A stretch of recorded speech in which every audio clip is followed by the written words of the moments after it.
বন্ধুরা, বর্তমানে প্রচন্ড গরমে আমরা আমাদের ইচ্ছা মতো ফ্রিজ খুলে ঠান্ডা জল খেতে পারি কিংবা কোনো খাবারকে বহুদিনের জন্য সংরক্ষিত রাখতে পারি। এছাড়া এই ফ্রিজের জন্যই প্রচন্ড গরমের মধ্যে আমরা আমাদের প্রিয় আইসক্রিমের স্বাদ পাই। কিন্তু আজ থেকে 200 বছর আগেও এই ছবিটা একেবারে অন্যরকম ছিল। তখনকার দিনে কৃত্রিম প্রক্রিয়ায় বরফ তৈরি করা যেত না, কিন্তু যখন থেকে ফ্রিজের আবিষ্কার হয়েছে তখন থেকে এটা আমাদের দৈনন্দিন জীবনের অপরিহার্য বস্তু হয়ে উঠেছে। তবে বন্ধুরা, আপনারা কি কোনোদিন চিন্তা করে দেখেছেন যে এই ফ্রিজ কে, কবে এবং কিভাবে আবিষ্কার করেছিলেন, আর ফ্রিজ আবিষ্কারের আগে বরফ কোথা থেকে পাওয়া যেত? তো বন্ধুরা, আজকের এই ভিডিওতে ফ্রিজ আবিষ্কারের কাহিনী আপনাদের শোনাবো। তো বন্ধুরা, চলুন তাহলে ভিডিওটা শুরু থেকে শুরু করি। তো বন্ধুরা, আজ থেকে 200 বছর আগেও যখন ফ্রিজ আবিষ্কার হয়নি, তখন গরমকালে ঠান্ডা জল পাওয়া ছিল বর্তমানে সরকারি চাকরি পাওয়ার মতো বিষয়। কারণ সেই সময় বরফ কৃত্রিম উপায়ে প্রস্তুত করা যেত না। বরফ নিয়ে আসা হতো ঠান্ডা কোনো এলাকা থেকে। অনেক সময় এই বরফ নিয়ে আসা হতো উত্তর মেরু বা কোনো পর্বতমালা থেকে। মাঝে মধ্যে প্রচণ্ড গরমের ফলে বরফ গলে যেত, ফলে ঠান্ডা এলাকা থেকে বরফ নিয়ে আসা খুবই ব্যয়বহুল হয়ে পড়ত। যার কারণে সেই সময় সাধারণ মানুষের কাছে ঠান্ডা খাবার বা পানীয় অনেকটা হাতে চাঁদ পাওয়ার মতোই বিষয় ছিল। তবে যখন থেকে বিদ্যুতের আবিষ্কার হয়, তবে থেকে হরেক রকম ইলেকট্রনিক সামগ্রী বাজারে আসতে থাকে। তখন থেকে বেশ কিছু বিজ্ঞানীরা এমন একটা জিনিস আবিষ্কার করার চেষ্টা করছিল যার সাহায্যে বরফ তৈরি করা সহজ হবে। আর এখানে আপনাদের জানিয়ে রাখি, এই বরফ তৈরির প্রক্রিয়াটা শুনে যতই সহজ মনে হচ্ছে, আসলে প্রক্রিয়াটা অতটাই জটিল। জল যেমন উঁচু জায়গা থেকে নিচু জায়গায় বয়ে যায়, আর তেমনই তাপ মানে উষ্ণতা গরম বস্তু থেকে ঠান্ডা বস্তুতে বয়ে যায় এবং ধীরে ধীরে দুটি বস্তুর তাপমাত্রা সমান হয়। আর এই কারণে একটি বরফের টুকরোকে খোলা বাতাসে রেখে দিলে এটা ঘরের তাপ থেকে তাপ নিয়ে গরম হয়ে যায়, আর এটা তাপের স্বাভাবিক ধর্ম।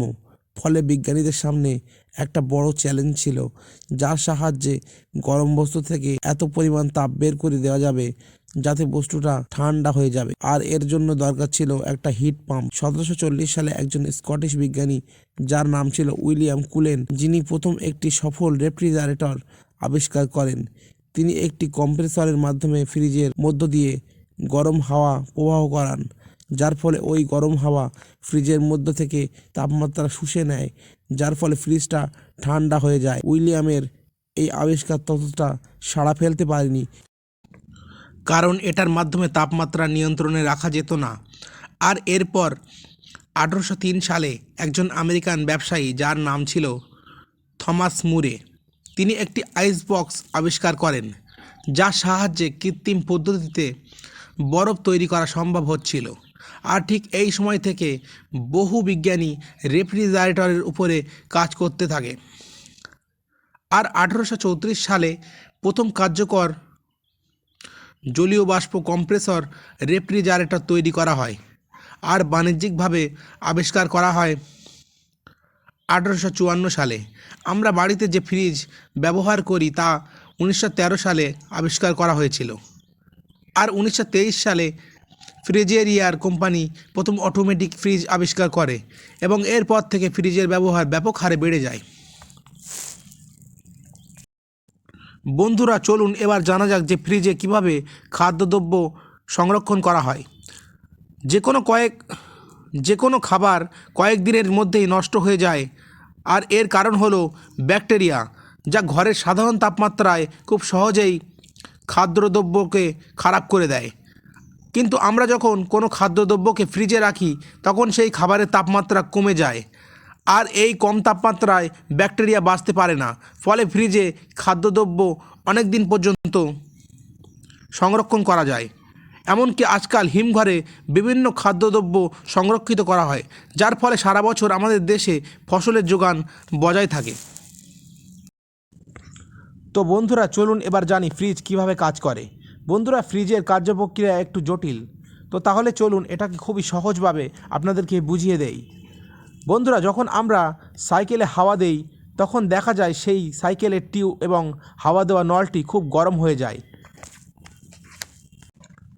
বন্ধুরা, এর আসল কারণ হলো হাওয়াকে খুব প্রেসার দিয়ে একটু ছোট জায়গার মধ্যে নিয়ে আসা হয়, আর তাতে তৈরি হয় তাপ। আবার হঠাৎ করে যখন সাইকেলের টিউবের হাওয়া খুলে নেওয়া হয়, তখন সাইকেলের টিউব ঠান্ডা হয়ে যায়। আর এর কারণ হলো দ্রুত গতিতে হাওয়া বের হওয়ার সময় আশপাশ থেকে সেই হাওয়া তাপ সংগ্রহ করে নেয়, যার ফলে সাইকেলের টিউবটি ঠান্ডা হয়ে যায়। আর ঠিক এই ধারণার উপর ভিত্তি করে ফ্রিজ কাজ করে। আর বন্ধুরা, আপনারা ফ্রিজের পিছনে দেখে থাকবেন যে ফ্রিজের পিছনে একটা তামার কয়েল থাকে, যার মধ্যে একটা বিশেষ প্রকার গ্যাস থাকে, যাকে কম্প্রেসারের মাধ্যমে খুবই উচ্চ চাপ দেওয়ার ফলে ওই গ্যাসটি খুব গরম হয়ে যায়। আর এরপর ওই গ্যাসকে কম্প্রেসর থেকে বের করে আবার অন্য একটা তামার পাইপে নিয়ে আসা হয়। আর এই পাইপটি অনেকটা পেঁচানো প্রকারের হয়। আর এই পেঁচানো পাইপের মধ্য দিয়ে গরম বাতাস যেতে যেতে একদম শেষ প্রান্তে গিয়ে বাতাসটা ঠান্ডা হয়ে যায়, কারণ তামার পাইপের সাহায্যে ওই গ্যাসের তাপ ঘরের তাপমাত্রায় ঠান্ডা হয়ে যায়। আর এবার এই ঠান্ডা গ্যাসের চাপ হঠাৎ করে কমিয়ে দেওয়া হয়, ফলে এই গ্যাস এতটাই ঠান্ডা হয়ে যায় যে গ্যাস তখন তরল হয়ে যায়। আর এই ঠান্ডা তরল তখন একটা তামার পাইপের দ্বারা ফ্রিজের মধ্যে নিয়ে যাওয়া হয়, আর এটা ফ্রিজের মধ্য থেকে গরম তাপ সংগ্রহ করে নেয়। ফ্রিজের ভিতরের আবহাওয়া অনেক ঠান্ডা করে দেয়। আর এইভাবে প্রক্রিয়াটি সবসময় চলতে থাকে। তো বন্ধুরা, এই ছিল ফ্রিজ আবিষ্কারের সম্পূর্ণ ইতিহাস। ভিডিওটা ভালো লাগলে ভিডিওতে একটা লাইক করে বন্ধুদের মধ্যে শেয়ার করে দিন। তো বন্ধুরা, দেখা হবে পরের কোনো ভিডিওতে। ততদিন ভালো থাকবেন, সুস্থ থাকবেন।